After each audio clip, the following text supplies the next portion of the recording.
Silicon Valley Bank just collapsed. Silicon Valley Bank is a top 20 US bank that manages over 212 billion in assets. And just in one day, their stock dropped by 60% and the regulators shut them down on Friday, March 10th, 2023. This news is crazy news coming at us at a time when inflation is record high, interest rates are at 7%, and home affordability is out of reach for most people in this country. So in today's video, I will share with you what happened with Silicon Valley Bank and what this incident means to the overall future of our economy. So let's get started.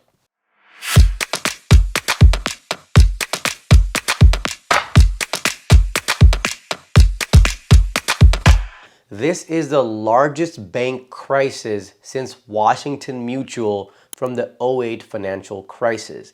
Silicon Valley Bank is a top 16 bank when it comes to managing assets, which is a huge bank. It's not a small bank that just went under. It's a really, really large bank. Silicon Valley Bank interacts and transacts business with almost 50% of this country's startup and VC-backed tech companies. That is a big stat, and this news is very alarming because all of this that's happened can have big impact on these companies' businesses and the overall economy. So what actually happened with Silicon Valley Bank? Silicon Valley Bank started its lending operations and started its bank operations back in the 80s. They quickly became a very popular bank amongst a lot of the startups here in the Silicon Valley and started to transact business with other startups throughout the country. Then we had the pandemic when interest rates were the lowest they've been ever, and there was high liquidity in the market. And at that time, a lot of startup companies were easily getting money for venture capitalists. Cash was very high in the economy. Their revenues were high. Their margins were very high. Their valuations were very high, and VCs were openly giving money. During this time, the bank saw all their business accounts having, most of their customers, which are business accounts, small to medium-sized startup companies, having large deposits in the account. And it was during these times where Silicon Valley Bank decided to invest money in a long-term security. Now you're probably wondering, well, why is a bank investing money? Top two ways banks make money. Number one, interest on loans. One of the primary ways banks make money is by lending money to individuals and businesses and charging interest on those loans. Number two, interest on investments. Banks also invest the money deposited by customers in various financial instruments such as stocks, bonds, and other securities. They earn interest on these investments, which adds to their portfolio. So not thinking that the feds were going to raise rates, which would cause the economy to slow down and would cause the revenue for these companies to slow down and ultimately make these companies or push these companies against the wall where now lending is very expensive. They have to withdraw money because they still have payroll expenses and vendors to pay. And they started to withdraw money at a rapid pace, which the bank did not anticipate. Their forecasts were hit really hard and they had a huge liquidity and profitability problem because now all these people were withdrawing money and the Silicon Valley's money now was parked into this long-term investment, which they could not take out of. Now here's where shit really hit the fan. So the bank saw that people were withdrawing money at a rapid pace, economy's not doing well, and they saw that their money was tied into this long-term investment. To recuperate some of the losses and make up for the lack of liquidity that they had, they pulled money out from this long-term investment, which caused them a loss of about $1.5 million. Now, to recuperate for that loss, they wanted to raise money, so they announced to the public that they will be offering stocks up, almost offering a third of their company to investors to buy that would give them about $2.2 billion that would help them recuperate some of their loss and help them with their liquidity issues. Now, here's where the problem got more problematic, is the word got out, and within a day and a half, their stock dropped 60%. Now, all the money that they were going to raise, that whole scenario just went out the door. Now, then they decided that they were gonna have someone else buy them out. Well, when their stock dropped and all this news got out, more people in the startup industry, as you know, these people, these techies, they talk to each other, the information flows easily. They started to withdraw more money out of this bank, and it became a huge problem. And on March 10th, which was, I'm shooting this today, on March 10th, regulators came in and shut them down. Now, the number one tangible impact that I can think of after doing research and talking to people in the industry is, which is still a huge gray area, and it's very, very scary. The FDIC insures up to $250,000 on a deposit or an account.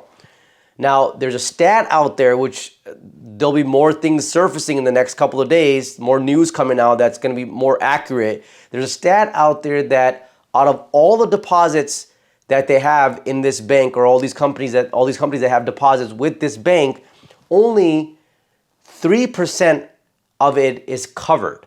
That means 97% of the funds are uninsured, which is ridiculous, because if that's the case, and I mentioned to you 50% of companies bank that are small to medium size to big size startup tech companies bank with this bank.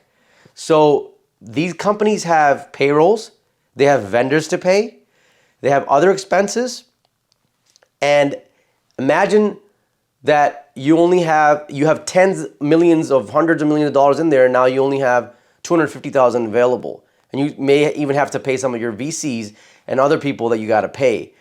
What is that going to do? We don't know that yet, but this is a very scary thing, and it can cause a lot of problems. So all these companies that are tied to this bank are going to seriously feel the impact.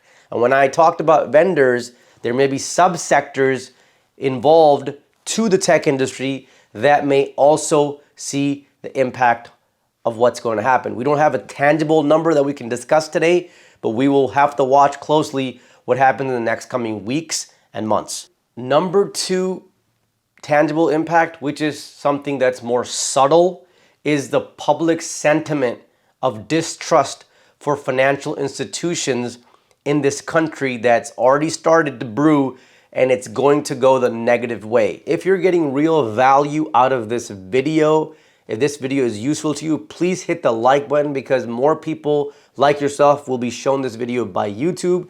And if you've truly enjoyed today's video and you would like more videos like this, please hit the subscribe button. As always, I love you all. Check out this Twitter post posted by a startup CEO, Roshan Patel, to add some humor to the situation. An investor asks Roshan, "Are you using SVB?" "Yeah, we're looking for another bank right now." And then the investor replies back, "Our view is that this is a sector-wide issue. We're advising founders not to use a bank right now. We're pooling together our portcos capital and executing a large batch transaction for Starbucks gift cards. Starbucks is likely more stable than banks. They're on every corner and everyone drinks coffee. To cash out, we'll just buy a bunch of those dipped Medellins they have near the checkout. Best case, we make back 98 cents on the dollar. Worst case, we have a few million cookies that have a long shelf life." I don't know exactly how that's going to translate if these guys are actually going to invest in Starbucks, but overall, this has created a scare in the public's hearts and minds of having money parked with financial institutions and banks. Now, I'm not saying here that large companies like Bank of America, Citibank, and JP Morgan Chase are going to be seriously impacted by these, as some of those large companies and large banks are very well diversified in different assets throughout different markets, whereas compared to Silicon Valley Bank, which was heavily invested into startup companies. I believe that this incident, this circumstance that's been created by this bank collapsing is going to definitely impact the companies that are tied to this bank and the subsectors that are also connected to this bank and to these companies, because a lot of these people may be out of jobs. This bank has about 8,500 to 9,000 employees all throughout the country. What's going to happen with those employees? And now these deposits that are not secured by FDIC, who's going to pay for the bills? Who's going to pay for payroll? Who's going to pay these vendors? Is the government going to come in and bail out this bank? Or is there going to be another bank or a private investor coming to buy them? Or is this just going to linger on and go into some bankruptcy court to figure out? But all this can take time for this to happen. What's going to happen in the interim? This is going to be very interesting to find out. And now, what I do believe this is doing, like I had mentioned in my point earlier, that it's messing with people's sentiments and feelings and mindsets, where this will further slow down the economy. And this might be something that just started and something bigger maybe next ahead. Because as people's sentiment is not to buy and slow down, this is going to impact the real estate market, it's going to impact the stock market, it's going to impact the retail sector, and things might start to slow down. As Chairman Powell said in the a week ago to Congress explicitly, where he said he's going to raise rates, and he also touched upon that there will be job losses happening. Now, they're predicting a number, but Federal Reserve has been wrong in the past many times. So that number that they're projecting might be a higher number. And if there's more job losses and people are not able to recuperate their jobs, that can have a very, very heavy impact on the overall economy. It's going to be very interesting to see what happens in the near future. But this soft landing that the Federal Reserve has been talking about just got harder with what just happened today. So if you are watching this, it's serious. Make sure that you look into your finances. Make sure that you are saving and not spending money on shit that you're not supposed to be spending money on. That's all I have for today. I hope you've enjoyed today's session. Until next time, this is Karan Singh.